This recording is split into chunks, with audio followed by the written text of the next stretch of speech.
네가 네 하나님 여호와께서 네게 주시는 땅에 이르러 그 땅을 차지하고 거주할 때에 만일 우리도 우리 주위의 모든 민족들 같이 우리 위에 왕을 세워야겠다는 생각이 나거든 반드시 네 하나님 여호와께서 택하신 자를 네 위에 왕으로 세울 것이며 네 위에 왕을 세우려면 네 형제 중에서 한 사람을 할 것이요 네 형제 아닌 타국인을 네 위에 세우지 말 것이며 그는 병마를 많이 두지 말 것이요 병마를 많이 얻으려고 그 백성을 애굽으로 돌아가게 하지 말 것이니 이는 여호와께서 너희에게 이르시기를 너희가 이후에는 그 길로 다시 돌아가지 말 것이라 하셨음이며 그에게 아내를 많이 두어 그의 마음이 미혹되게 하지 말 것이며 자기를 위하여 은금을 많이 쌓지 말 것이니라.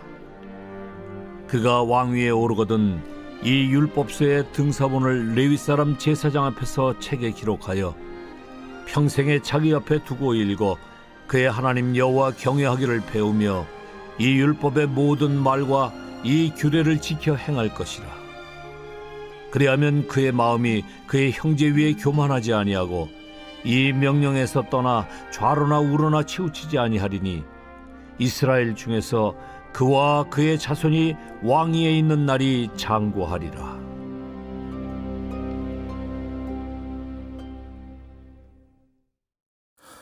이스라엘 공동체는 원래 신정 국가입니다. 하나님이 다스리는 나라입니다. 그런데 가나안 땅에 들어가서 그들에게 변화가 생기게 됩니다. 하나님 앞에 우리도 왕을 세워 주십시오. 그런 요청을 하게 되죠. 하나님은 미리 그 상황들을 아시고 오늘 본문을 통해서 여러 가지 지침들을 알려주십니다.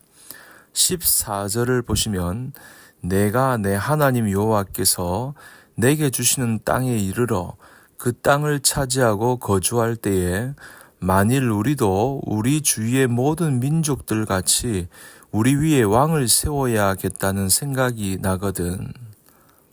왕이 필요하다면 왕을 요청한다면 거기에 따른 자격 요건이 무엇인지 하나님이 직접 알려주십니다. 15절입니다. 반드시 내 하나님 여호와께서 택하신 자를 내 위에 왕으로 세울 것이며 첫 번째는 하나님이 택하셔야 한다는 것입니다. 민주적인 절차에 의해서 다수결에 의해서 인기 투표에 의해서 왕을 뽑는 것이 아니라 하나님께서 선택해 주신 그 사람을 왕으로 뽑아야 한다는 것입니다. 계속해서 15절을 보시면 내 위에 왕을 세우려면 내 형제 중에서 한 사람을 할 것이요 내 형제 아닌 타국인을 내 위에 세우지 말 것이며 그 이스라엘 백성들 가운데서 왕을 세워야 한다라는 것입니다. 타국인은 안 된다. 이스라엘 백성들만 자격이 있다는 것이죠. 이것은 어떤 차별이 아니라 구별입니다. 특별한 구별을 통해서 하나님은 이스라엘 민족의 정통성을 이어가기를 원하시는 것입니다. 자, 그렇게 해서 왕이 세워졌을 때 그 왕은 반드시 금해야 할 세 가지가 있다고 말씀하십니다. 16절입니다. 그는 병마를 많이 두지 말 것이요 병마를 많이 얻으려고 그 백성을 애굽으로 돌아가게 하지 말 것이니. 여러분, 애굽은요 좋은 말의 원산지이기도 했습니다. 하지만 성경에서 애굽은 세속적인 문화, 세상의 치명적인 유혹을 받고 하나님의 사람들을 미혹해야 하는 그런 대상, 그런 지역입니다. 그래서 애굽으로 내려가지 말아라. 애굽으로 왕래하지 말아라. 하나님이 말씀하십니다. 병마를 많이 두지 말라. 하나님을 의지하는 것이 아니라 스스로의 군사력을 구축해 나가지 말라는 의미입니다. 두 번째 금기사항 17절입니다. 그에게 아내를 많이 두어 그의 마음이 미혹되게 하지 말 것이며 세 번째도 자기를 위하여 은금을 많이 쌓지 말 것이니라.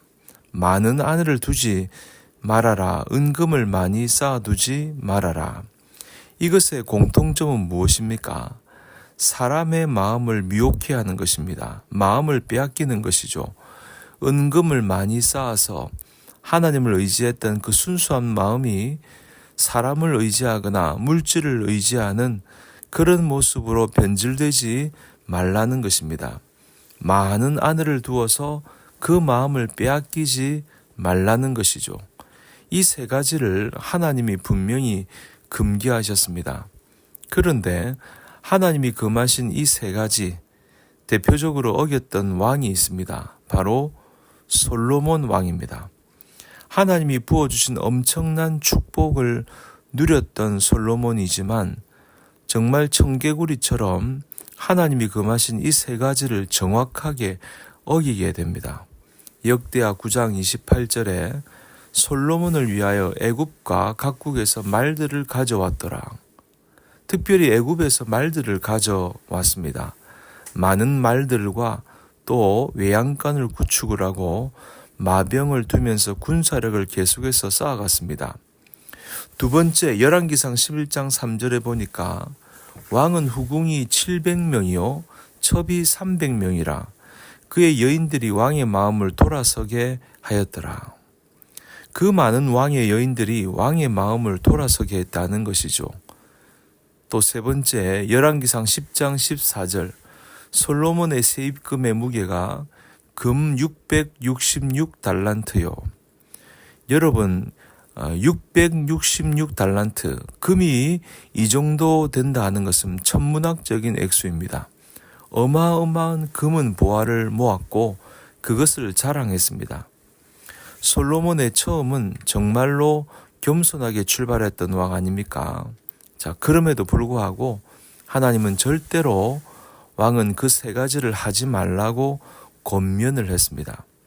그러나 그 세 가지를 어기면서 마음을 빼앗기게 되죠. 중심을 빼앗기게 됩니다.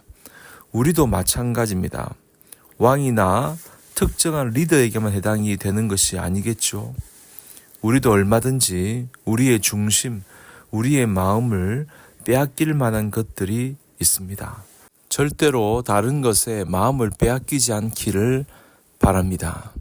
그래서 마음을 빼앗기지 않고 하나님께 초점을 맞추어 살아가려면 어떻게 해야 할 것인가? 여러분, 말씀을 주야로 묵상하고 지켜야 하는 것입니다. 그래서 열왕기상에 보면 왕의 지침 중에 하나가 바로 율법서를 등사를 해서 복사를 해서 옆에 두고 있어야 했습니다. 그러니까 말씀을 늘 곁에 두고 있어야 하는 것이죠. 마음을 빼앗기지 않고 말씀에 집중하게 했던 것입니다. 그래서 하나님의 사람은 항상 하나님의 말씀을 주야로 묵상해야 합니다. 하나님과 교제하고 하나님의 뜻을 마음 깊이 새겨야 하는 것입니다. 그럴 때 마음을 빼앗기지 않고 하나님의 말씀에 집중할 수 있는 것입니다. 그러므로 여러분, 우리의 마음의 중심을 다른 것에 빼앗기지 않고 언제나 하나님 앞에 두며 나아가는 하나님의 거룩한 백성으로 살아가시기를 주님 이름으로 간절히 축복합니다.